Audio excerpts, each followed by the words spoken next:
What's up, guys? Welcome back to another episode of the Coffee and Questions podcast. It has been a minute, but we are back, and there's no better person, in my opinion, to bring this back after a couple of month hiatus. Montell, I am so freaking stoked to have you. But if you guys do not know this gentleman, I have the privilege of interviewing Montell Watson, who leads the multicultural market for Movement. And the funny part about this conversation, guys, is it is going to be so relatable because one of the fun parts to what we're going to talk about today is that his wife, Emily, actually runs a social marketing company. And we're going to talk about all of that. We're going to have some fun. And we're also going to talk business and exactly what we really think needs to be heard. But Montell, I'm so excited to have you. Welcome to the show. So I'm glad to be here. I love everything you do, and podcast is awesome. So I'm ready to jump in. I love it. Well, tell us a little bit about you. Tell us, for those people that don't know, what does multicultural markets mean? All of Yeah, that. Just tell us what it is that you do, your history with the mortgage space, and we'll start there. yeah. I've been in mortgage since 2008. I actually got in during the subprime crisis, I'm gonna say great and year to start. great time to start. And I was doing subprime loans, so doing subprime refis, right? So first job, subprime loans, subprime refis. I actually quit my first job because I did a car loan at 160% loan to value, 28% interest rate, and the Oh, only benefit was $1,800 cash out.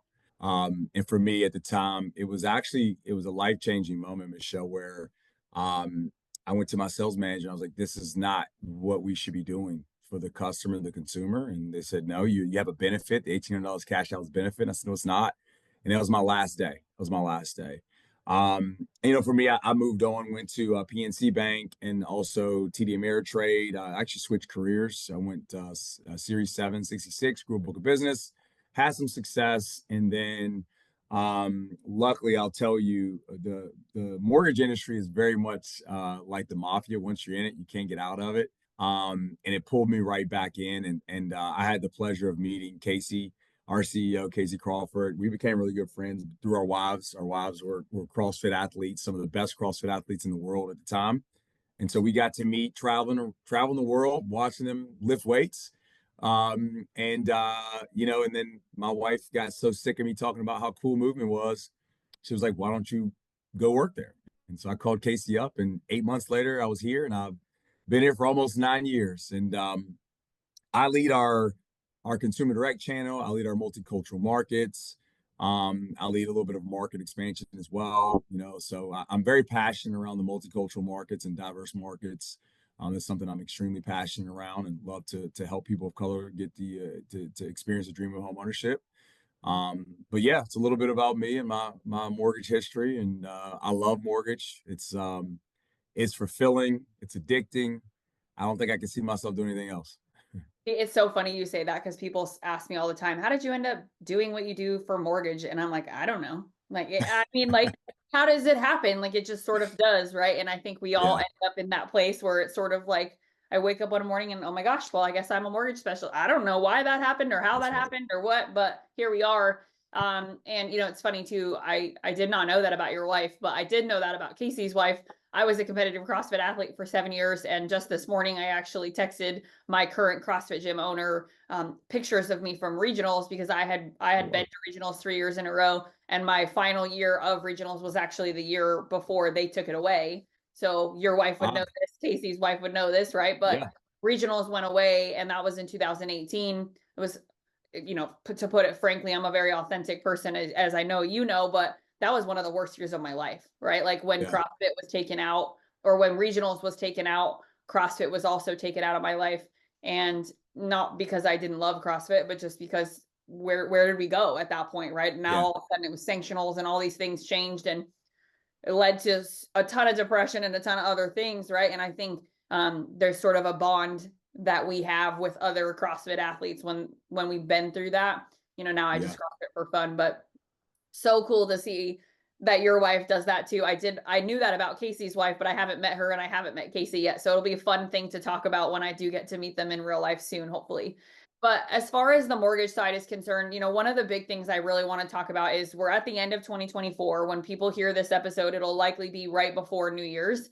And Hmm. so if you're listening to this, I think my goal with you specifically is, it's been a year, I would say that's a good phrase. It's been a Yeah. year. Yeah. And what have you seen from your perspective when it comes to how people are adapting or not adapting for that matter, social, Instagram specific, and then also, Yeah. where do you feel like, maybe a two-part question, where do you also feel like it might be going as we transition Yeah. to 2025?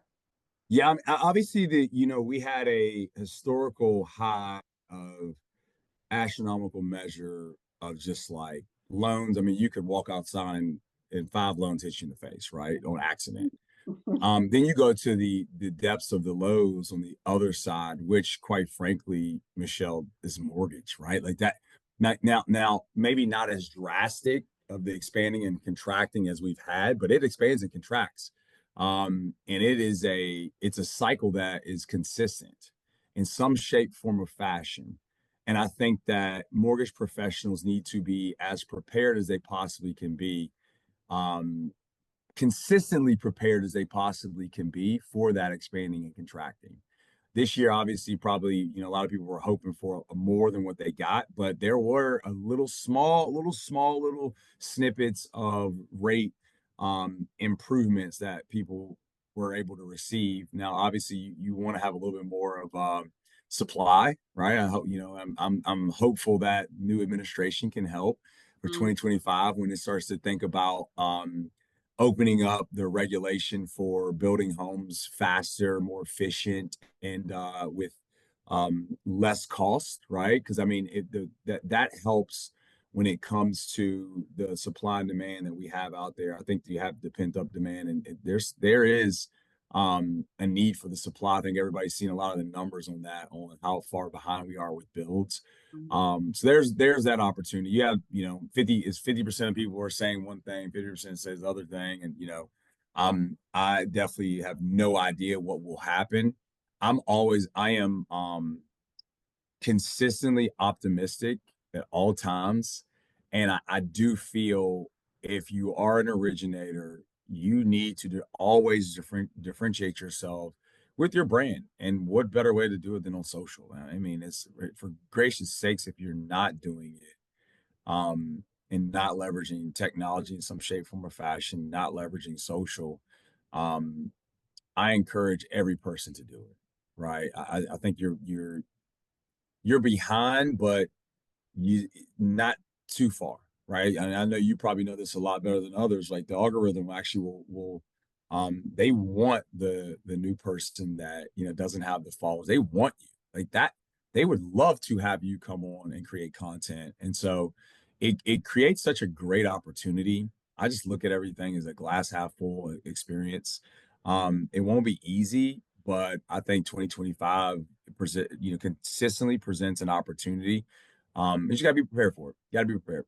I love that. And I think 2024, from my perspective on the social side of what I see every single day, what I see a massive need for, and we spoke about this actually when we did a webinar together, right? What I feel like is missing is the passion part of who we are. You speak about your passion so openly and so it just flows out of you. It's so easy for you to say. And just this past week, I did a webinar for a mortgage association, like a local mortgage association, and they all get on and they're like, well, when the conventional loan limits change, I do a video. When the Fed cut happened, I do a video. And I said to them, I said, when I opened Instagram the morning after the Fed cut announcement, literally all I saw was mortgage head sitting at their desk with their phone in their face talking about the Fed cuts. Like, I mean, hundreds of them. And my personality is like, just don't do that if that's how you're going to do it, because I think that there has to be a better way. So in my space, in my world, what I really want people to do is understand that if 2024 taught me anything, Mm, and you already said it, right? But if 2024 taught me anything, it's that your passions are so important. And passion is a big word. I actually got my hand slapped from a client on this. And so I feel like this is a good thing to say. But I had a client who emailed me and he said, Michelle, passions is a really strong word. What if it's just like things I like to do? Does that count? And I'm like, okay, first of all, you're missing the point. But yes, the answer to your question is yes, right? But mm-hmm, Your passions have to be a part of your content. Now, if you want to talk about the Fed cuts, if you want to talk about the conventional loan limits and things changing, if you want to talk about rates are dipping a little bit and people are starting to refinance, and I think whatever the percentage I saw that refinance applications were up like 113% or something one weekend, right? It was a while ago. Yep. But if you want to share that information, please do. But I would encourage you to add your passions into that. And I think, my question to you, Montell, is how do you tell a loan officer from your side, right, who comes to you and says, hey, I know you're really good at this, tell me what to do? How do you tell a loan officer to do that, to include their passions in it so that they're not just another, quintessential mortgage talking head sitting behind their computer screen? Yeah, that's a good question. So I think that you have the loan officer that they just need to start. They just need to do something. That loan officer, I just want them to just, do what you're comfortable doing right now. Just do that, right? Just start that to get going. The loan officer that's already doing something, but is doing the same content that you said that everybody does when you open, it's almost like there's a few different, social media marketing, agencies that are just like, hey, do this, right? And it's just like, and you see it everywhere. For that person, you have to still, no matter what, you still must differentiate yourself in some shape, form, or fashion. And so, how do you do that? Include your family, include, to your point, the things that you like doing, and like because you like CrossFit, right? Include that aspect of your content in some shape form. You have to include other things that let people know who you are. And a lot of times, the algorithm is going to pick up on some of that more the if everybody's in the crowd doing the exact same thing and you give a little bit of that slice, just a little bit different, it's going to pick up on that one, right? It's going to always pick up on that one. And so that's the encouragement I give for folks that are trying to create content. The ones that they just need to create content, just do it. Just get consistent. Put the phone up to your face, put it up. You don't need a bunch of fancy stuff. Just do it. The other ones that are doing it, but just need to like stand out a little bit. Use what you like doing, whether it's fishing, whether it's CrossFit, whether it's playing basketball, playing with your kids, whatever it is. Include that in your content in some shape or fashion. I feel like it's almost cheating in today's environment with coming up with like ideas because you have Chat GPT. I know some people aren't a fan of that, but Chat GPT can start the juices to flow to try to come up with different content ideas. So I say, for the person that's new, start. For the person that's doing it already, just incorporate things that you already like in your life and make it easy. We talked about my wife earlier, Michelle. My wife has always had the rule of like, if it ain't easy for me and it's not a part of my life, I'm not doing it. She's not going to do it. She's not going to do the content if it's not relevant to her life. And so that's what I would say to that.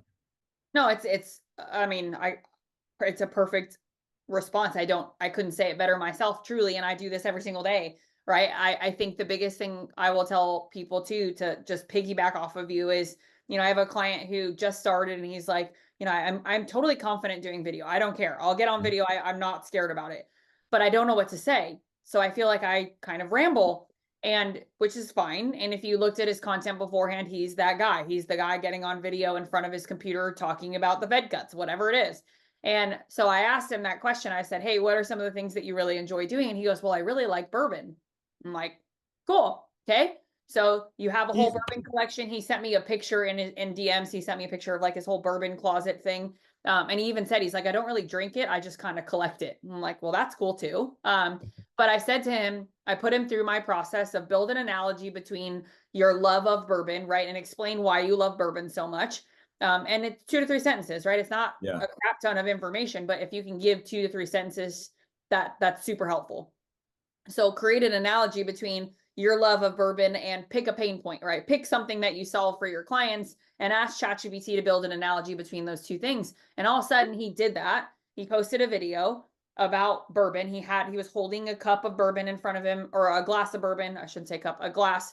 I don't know anybody that drinks bourbon out of a solo cup. Do you? I mean, maybe in college, but nowadays we're drinking them out of nice glasses, right? But he did it and he tied it into a conversation specific to a very unique pain point in the mortgage space, right? So he does reverse mortgages for reference. So a little bit of a unique already take on it, right? But when you create an analogy between your love of bourbon and reverse mortgages, he posted this video and he was on my webinar last week. I didn't even know he was going to be there. And he said to me, he like did the little hand raise on Zoom to interrupt me. And he's like, Michelle, I had no idea how cool people thought bourbon was. And I was like, do you see what happened? Right? All you had to do was put yourself in an environment where you're more comfortable and start talking about something that is super, to your exact word, you said relatable, right? You to make it relatable, and someone else is going to say, hey, me too, man. And Absolutely. the mortgage content, this is where I think I want to go with the next question, because I have it kind of queued up in my mind. But this is where your conversations about mortgages need to go, right? If you're going to start posting about or posting on social at all, right, as a lender now moving forward, or as a mortgage professional, regardless of what side you're on, right? I have a lot of brokers in my community as well as bankers. So it just is both sides. But if you're going to go into 2025 and you're going to say, what is the one thing I think you should do? I would tell you, start talking about your passions in your content more than you talk about mortgages, right? Yeah. You can still talk about the mortgages, but lead with the passion part. To your point, use ChatGPT. I think ChatGPT is amazing Mm-hmm. for Mm-hmm. what it should be used for, Mm-hmm. not for creating content, meaning like it shouldn't make your content for you, but Right. it should be used as a springboard to get you to your content. So I don't know what Yes. your thought is about the bourbon concept, but I figured you would appreciate that. Yeah. No, I love that. I absolutely love that. I also love, I think that content that while you're doing something, because my mind first went when you start talking about the bourbon, if you're like show yourself making a cocktail, that's where my mind went. If I seen somebody making a cocktail while talking about, I would be so intrigued and I would be stuck watching them make the content, they make the cocktail, right? I love that type of content too, where folks are doing something in the content. It's just human nature is like you want to see and you want to keep watching until something is finished, right? And so I'm a big fan of that. But yeah, absolutely, you make it, including something that you love, you like to do that's relevant, and you will quickly realize that people will start and come to you because of the bourbon or because of the CrossFit or because of the, and then also say, well, you know what? I'm actually in the mark. Oh, you know what? My parent, my cousin is in the market, or my friend is a agent. I should connect them with, like, that's just how, that's it, right? That's the social aspect of the content creation, that makes it so powerful. And so you just have to have fun with it and make it relative, and not be so stiff on trying to look like all the other people in the crowd. Oh my gosh, can we just mic drop and be like, hey, episode done, moving on. That was so good and I so spot on, because guys, the content you produce should make them come to you, right? And Yeah. how do you make people come to you? You make it so that someone sees themselves in the content, right? They say me too. They say, hey, I didn't know that about you. We have a mutual friend, a guy who specializes in recruiting for Movement, David Millsaps, right? A really good friend of yours, a Mm-hmm. client of mine. And his first video that we did where we did this, I asked him, I said, hey, what do you do for fun outside of work? He's like, I don't. I'm on Zoom all the time. And I was like, David, I don't believe you. Right. So I finally got him to open up about it. And he's like, well, actually, after I get off this coaching call with you, I'm going to go get hay for the horses. I was like, perfect. So we Oh, turned it into a kidding video. me? Right. But he posted it on Instagram. It was his most interacted with Instagram video so far. Mind you, his account is very small, so that doesn't say a lot. But what does Right. say a lot is his Facebook presence. He has a very solid Facebook presence. He posted that video there. He got 57 comments overnight. I got a text message Unbelievable. the next morning from him, and he was like, Michelle, I am just like mind blown. Like, what? He's like, the amount of people that sent me messages that didn't even know I had horses, the amount of people that were like, what? Like, just so out of the woodwork, right? So Yeah. if you're struggling to have conversations on social, the biggest issue is you're not creating opportunity for people to even conversate with you in the first place. So again, you can still talk about the mortgage things you should, right? We need that value. The audience needs your educate or needs you to educate them. The audience needs your expertise, all of those things. And I would take a gander to say, Montell, you agree with me there that it's like we're not telling you not to share the value.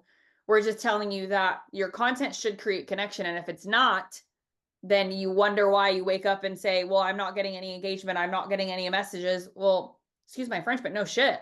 Like your content's boring, Yeah. right? Yeah. Now I have a really unique question as it relates to this because, for you specifically, and even kind of for David a little bit, and I remember having this conversation with him, but really for you specifically, you're not originating anymore. Mhm. And I think Mhm. that that puts you in a really unique lane, if you will, as far as like, do I need social? Is there a purpose for me on Mhm. social? If you're on there, is it going to impact you in a positive, negative way, or vice versa? And I just am curious, from your perspective. I know you obviously are on social, but Yeah. can you just speak to, as somebody in leadership, what does that mean for you, and how does that change your perspective of what you should be creating, or does it not? Yeah, I think being in leadership, you almost, me personally, and especially in our industry, I feel like if I go back to the same thing on the origination side, you absolutely should have it. Whether it's BD, whether it's relationship building, whether it's recruiting, you name it, right? Like that is my business card. I don't carry business cards, Michelle. Like I haven't done Either. that in ages, and not a lot of people. But that is it. What's the first thing somebody's going to do after they talk to me, meet me, whatever? They're going to go look me up on the internet. They're going to go look me up on social. They're going to be like, oh, okay, like this guy's a little legit, right? Just because of just looking at my social page. To me, that just it almost gives authority. It almost gives this like legitimacy. And so that for me, that's been one of the biggest pieces where I started creating content. And at one point, I probably around 2 years ago, it's been about a year and a half now. I have our Grab the Key events. I've been in 36 cities that we've hosted these events across the country.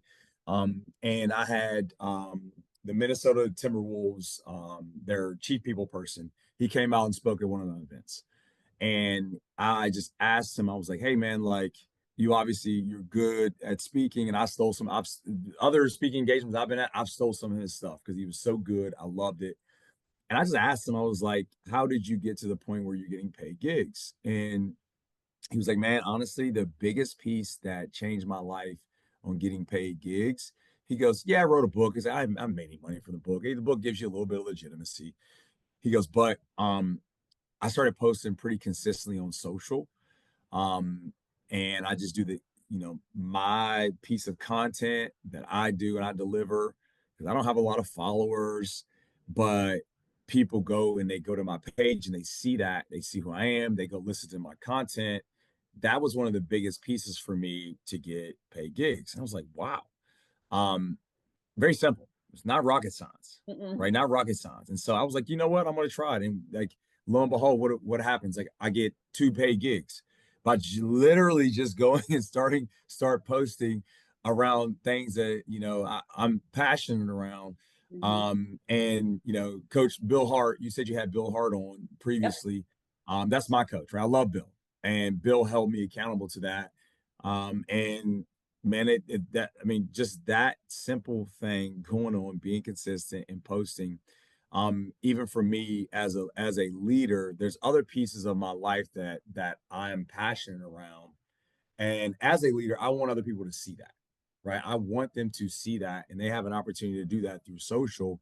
And I think it's like the modern day business card, right? You can go see who I am. And then not only is it my business card, but it also is free marketing for gracious sakes. Like, you Mhm. know, marketing and branding for you if you do want to grow. I know you said, you talked about your husband earlier, before we jumped on. Like, what better way to get started? Social. Jump on there and get started. Mhm. I'm like my wife, social media influencer, and you maybe touch on this later, but I'm on her hard on. I'm like, you will post content for brands all day long, but you never post for your own business, right?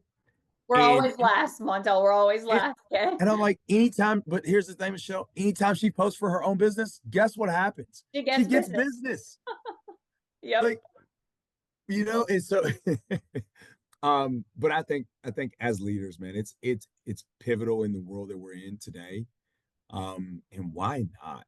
Why not? What is there to lose? Like I think that, as long as you're above board and you're not, creating content that's, um, going to give you just so much of a negative brand, right? You want to protect that aspect. But even so, if that's who you are, be who you are, be your authentic self, And so, yeah, I think I'm sorry, I could talk about this all day long. I think it's very important to do it as a leader, even more so. I mean, I triple down agree because I'll tell you, yes, do I get opportunities through Instagram as far as speaking? Yes, I've gotten several, and just in the past month I've gotten 3, right? Like, yes, that happens. But what I think you said that I don't want to just glaze over, I really want people to truly hear, is it's an authority piece or a credibility piece that is so important. If you actually understand how people consume information in 2024 and going into 2025, and hell, really even for the last several years, we don't use Google 101 anymore, right? Or we don't use the phone book to call somebody anymore. And I made a funny, like, on a webinar that I did where, my senior year of high school at prom, I found a picture with like a Facebook memory where I had a razor. Do you remember the razors back in the day? Yeah, yeah, yeah. We didn't have social media on our flip phones, right? Like, we didn't have Right. any of that stuff. And I'm 34, about to be 35. I graduated high school in 2008. So, like, that wasn't that long ago, guys. Like, that's what's crazy about that, is in the totality of what we're talking about, the amount of time hasn't really been that long. But what has changed dramatically is how people consume content. If you think about when Instagram came out, I started in the Instagram game in 2014.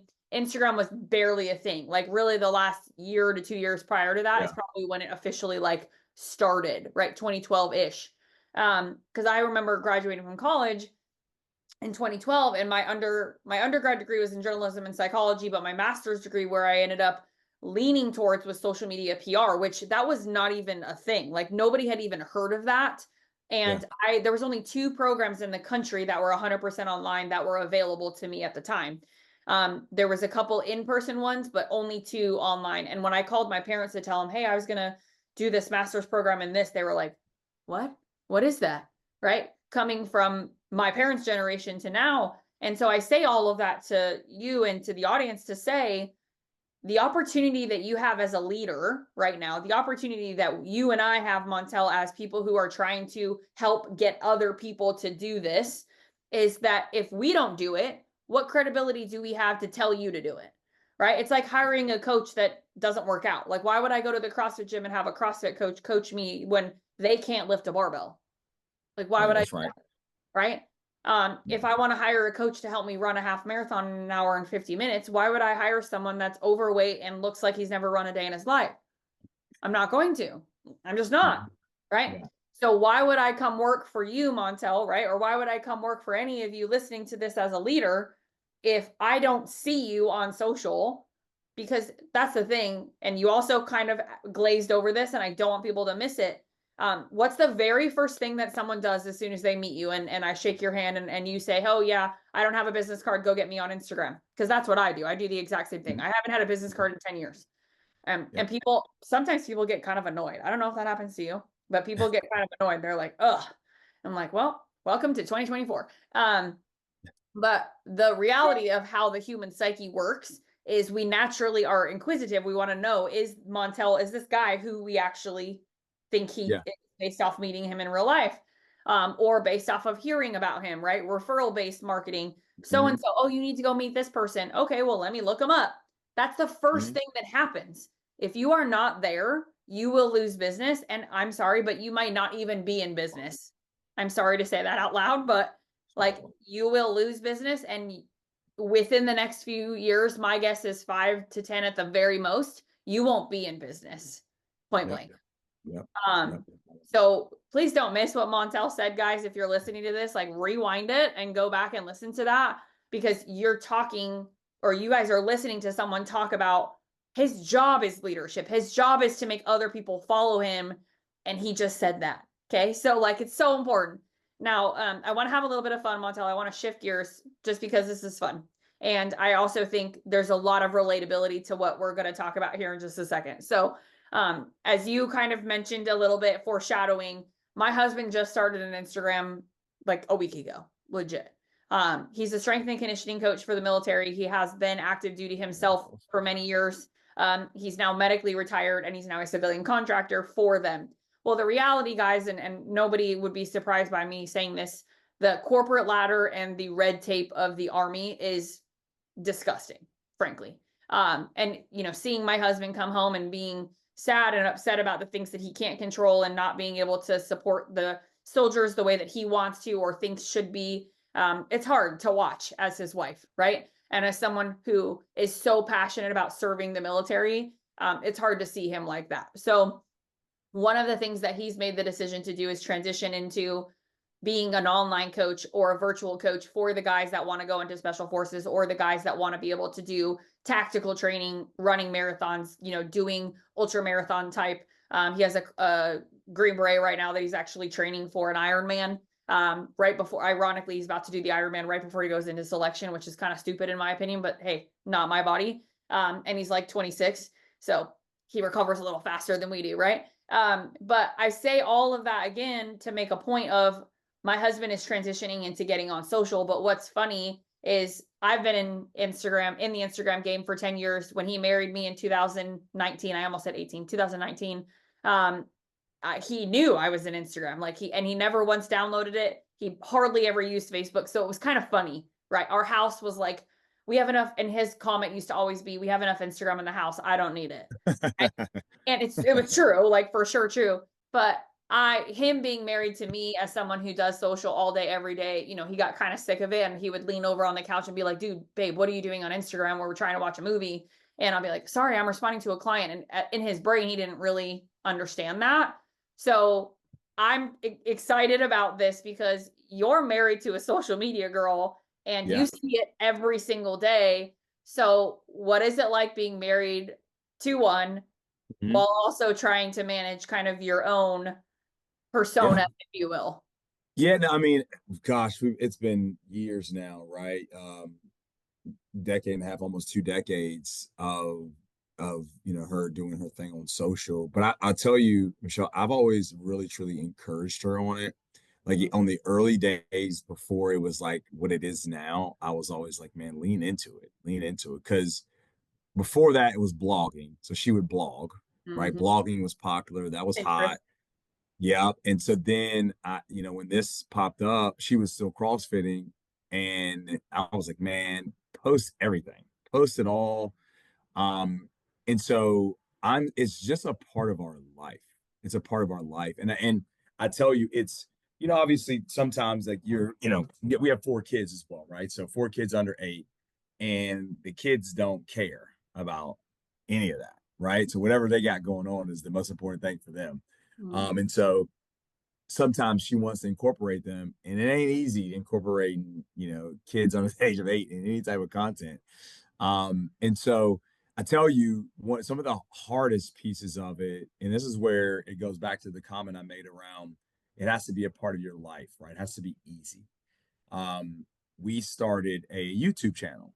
And we're like, you know what? We were doing great on, Facebook, doing great on Instagram. Let's expand to YouTube. YouTube is another beast. And so we expanded to YouTube. We made money on YouTube, but the juice wasn't worth the squeeze because it made our life so much harder. And we found ourselves almost, at arms with each other and with the kids. And it didn't work. It didn't work for us. Right. And it was not easy. And we said, you know what? We did it for a year. We're like, you know what? We won't do it anymore. We don't want to do it anymore. And we stopped. And so like it has been extremely fulfilling. She obviously this is what she does for a living. She has the whole sponsorships with different brands, and then she runs her own, social media marketing agency. And so it's a part of who we are, right? It's a part of who we are. But then there's the other aspects of it where if it ain't easy, we don't do it, right? We don't do it. And so it has to be easy for our life. It has to be a part of our life. And that's been a rule for us that we stick to, and it's done well. Well, let's talk about that because to me, I mean, I agree with you, right? It's just a part of my everyday life. The first thing I do when I wake up is I check my text messages. What did I miss?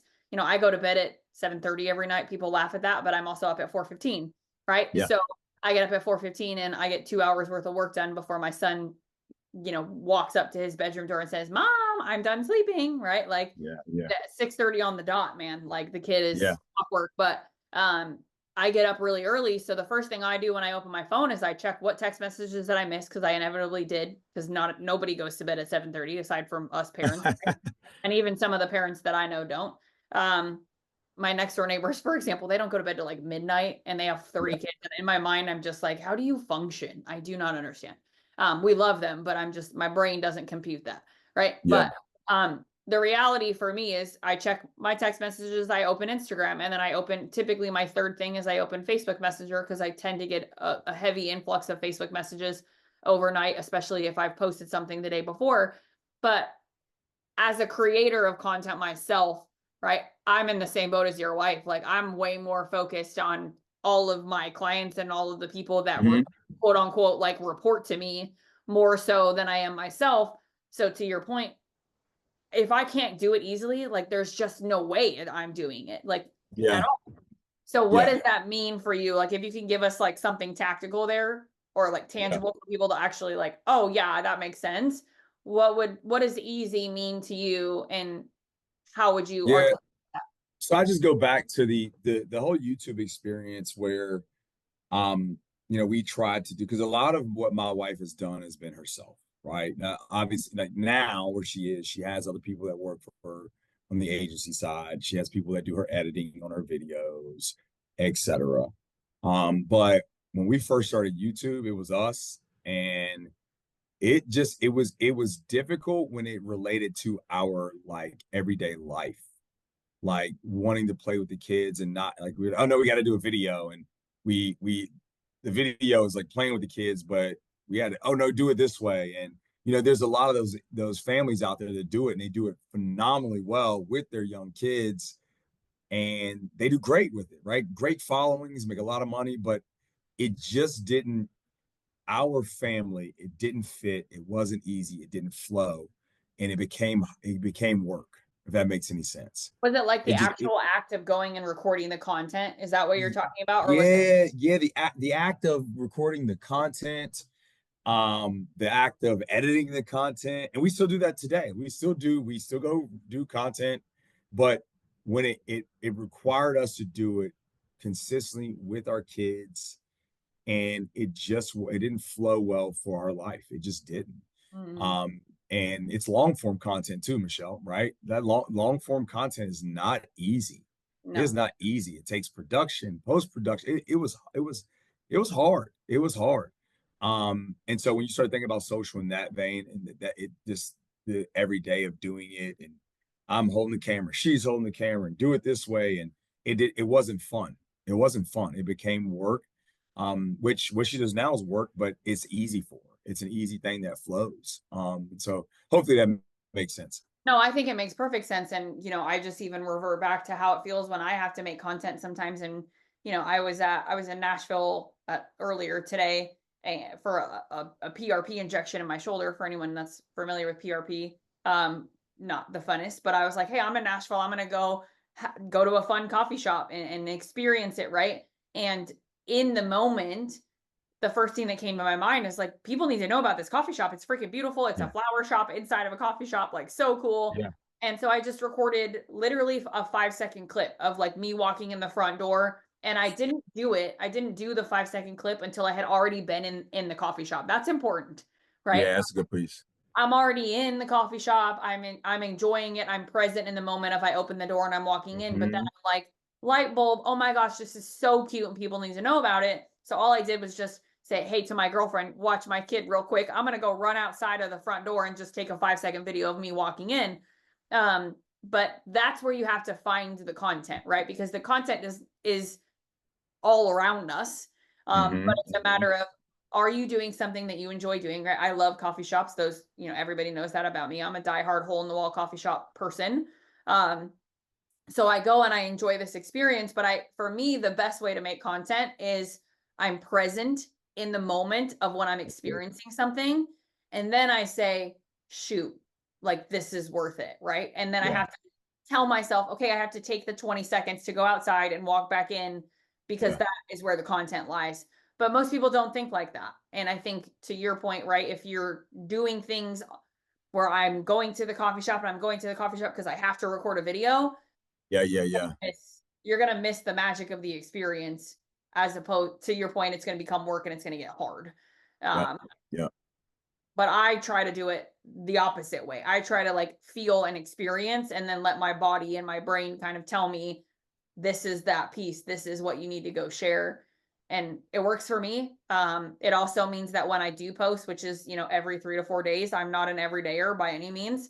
And I run a Yeah. company, guys, and I'm telling you, you do not have to post every single day. Like you do not. Right. Agree. Right. Your wife, I'm sure, would double down on that and be like, absolutely Mhm. unnecessary.